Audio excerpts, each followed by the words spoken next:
part of every hackathon, we try to make sure that we provide a lab environment to all the participants, provide a theme that they can use this lab environment to craft or build whatever that they want to work on.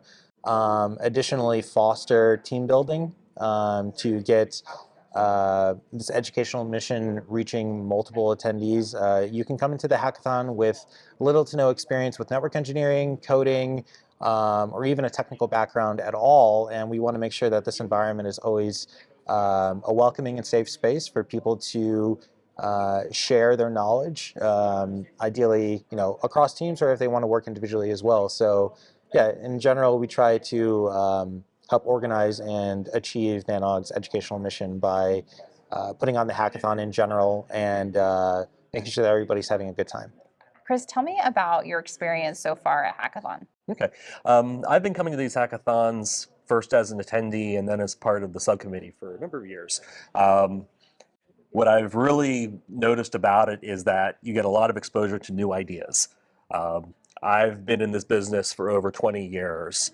In many ways, my methods have calcified, and coming to a hackathon is a really good way to see new ways of doing things and to take this back to my day job and keep, ways to keep up on newer technology and newer techniques just in methods that don't necessarily force me to go and seek these things out myself. Here I can come to hackathon, work with team members, and just today someone showed me a new tool that I had never seen before, and he actually updated that lab topology to integrate it into that topology. So this new lab that he helped me work with and showed me a new tool that works with it, we may use that in the next hackathon so that everybody can make use of that next time.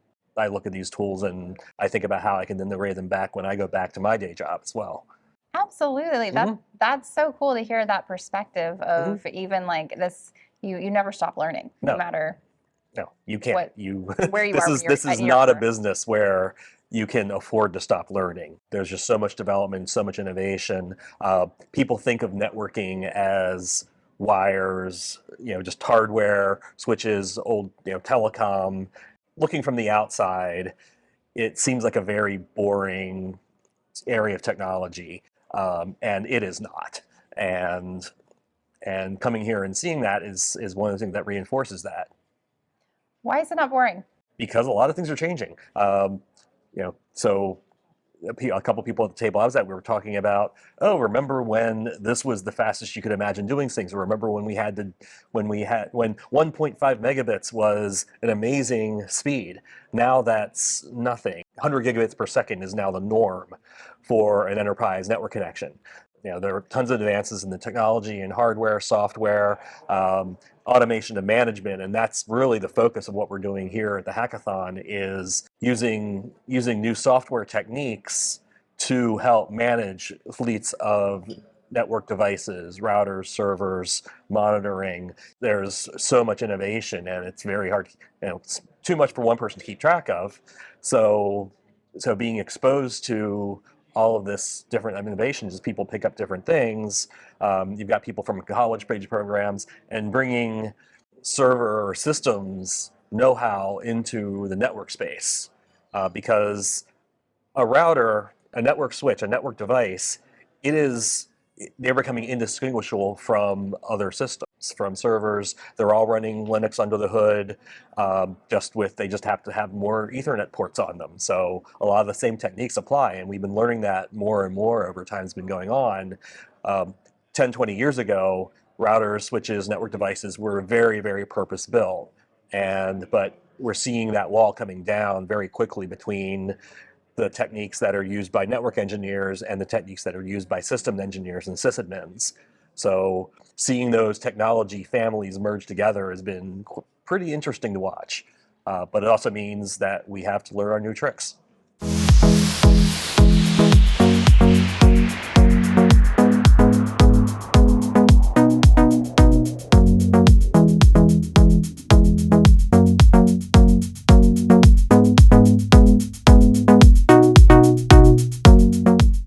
So Leo, So you were actually bringing a project to this NANOG 86 hackathon. Can you tell me more about that? I'm bringing the PairingDB project to NANOG 86 hackathon. The theme is to package up tools, and we're bringing packaging PairingDBpy. PairingDBpy is a local cache of the PairingDB database that you can install on your own infrastructure. And because it's on your own infrastructure, there are no query limits. You can query it as heavily as you want. And of course, no one knows what you're querying about. And if you aren't very good at writing efficient queries, that's not a problem for us because it's running on your machine. At the moment, it's semi-documented for installation. And so we've been working on installing it on different systems and working out what the prerequisites are.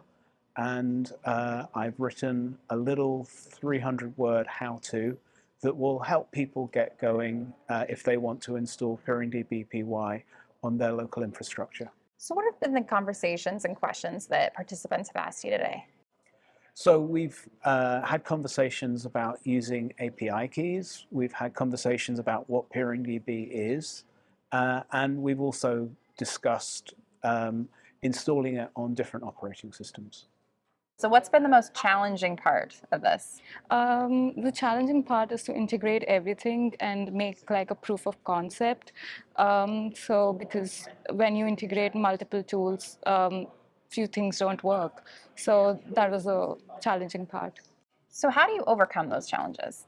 We have a team for that, so everyone comes up with a solution on how to overcome these challenges, and that's how we. And you really do have a solid team over there. Yeah. I've been watching you guys, and you're very much seem very in sync and collaborative. Yeah. What's the secret to your sauce? We have been together in the same class, so we know each other well, and we sync with the ideas, and everyone supports each other. So that's the main thing.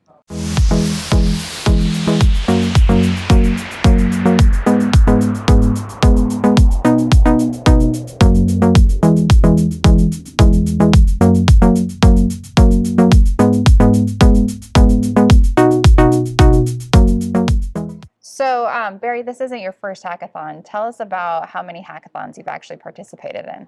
I think I've participated in 4 now since 2020. Wow. So this is number 4. Was number 4 better, worse? How are you feeling so far? It's not done yet, but Oh, it's awesome because it's in person and I didn't have to travel very far. that's true. San Diego is just around the corner. So what was the project you worked on today?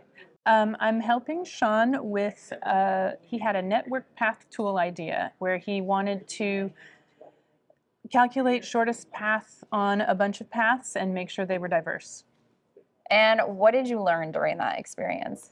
I learned a lot about the NetworkX library from Python, which I had no idea existed, and it is immense. So Yeah, that's one of the cool things about these events is that you get your hands on new, all the latest and greatest technology trends. As you mentioned before, you are here from CU Boulder, which has one of the top tier engineering programs in the country. How do events like Hackathon help you? In the coursework that we learn, it's mostly like labs and assignments that is based on a particular problem statement. We don't really get a time to brainstorm our own projects.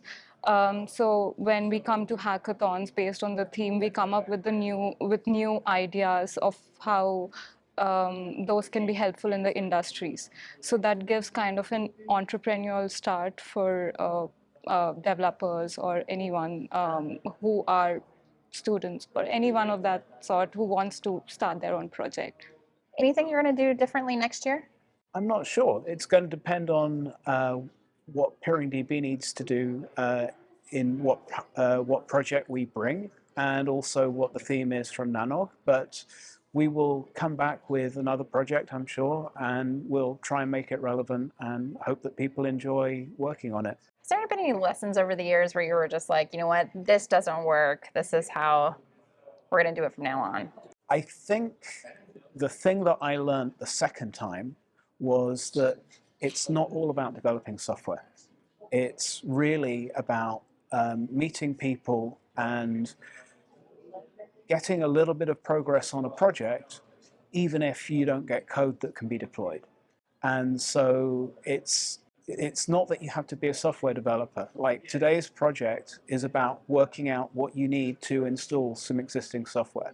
And previous projects have been about designing a potential new feature. And so coming to a hackathon, you don't need to be a software developer.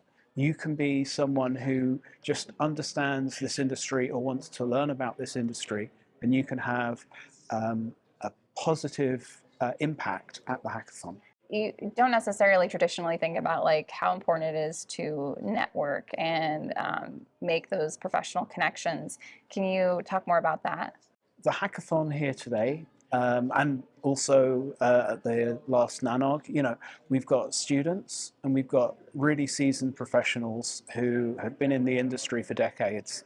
And it's great to have people who really know what they're doing, share some of their experience. And it's great to have people who are at the start of their careers share enthusiasm and come up with new and interesting ideas.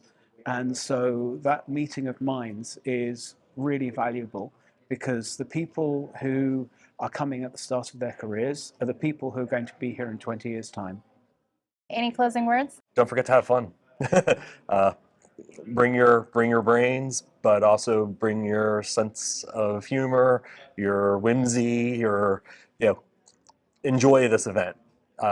Learn from it, but also make it a fun event.